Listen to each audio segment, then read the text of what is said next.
综合报道。来看行政院长陈建仁今仔实在台北捷运环状线东环线的进度，台北市长蒋万安嘛陪同。陈建仁表示讲，环状线完成，唔来当来完善都市的交通，嘛加做是国际典范。蒋万安嘛向院长反映讲，因为疫情捷运南北环段，佮有信义线的东延段，经费甲完工的时间拢有前着，望讲中央会当来提供协助。一起对我们的捷运环状线东环段按一个赞。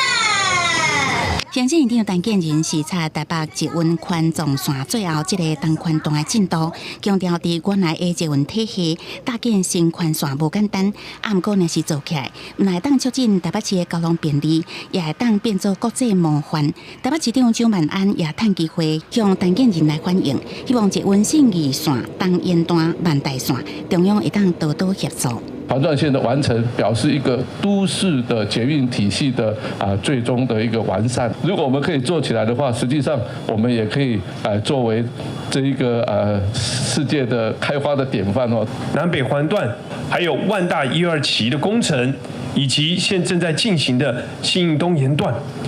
因为包括疫情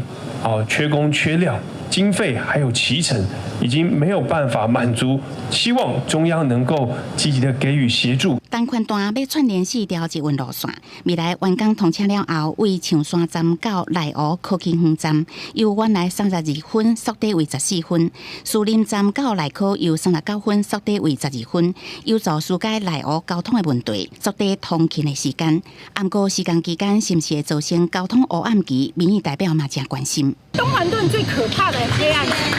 会是在瑞光路那一段哦。现在捷运施工很多都是浅盾，也就是它是在地底下挖的，不影响地面的通行。利用公园地，我可以在交围里面做一个转弯交围，尽量把这些对交通的冲击把它降到最低。台北捷运表示，东环段全长13.25公里，总经费是1024.86亿，一定2年内动工，9年半就会当完工，到时阵就会当发挥都会区的综合效益。陈建仁表示，双北家人桃园通勤月票一定7月就要实施，呼吁大家会当加坐大众运输，减少碳排。记者综合报道。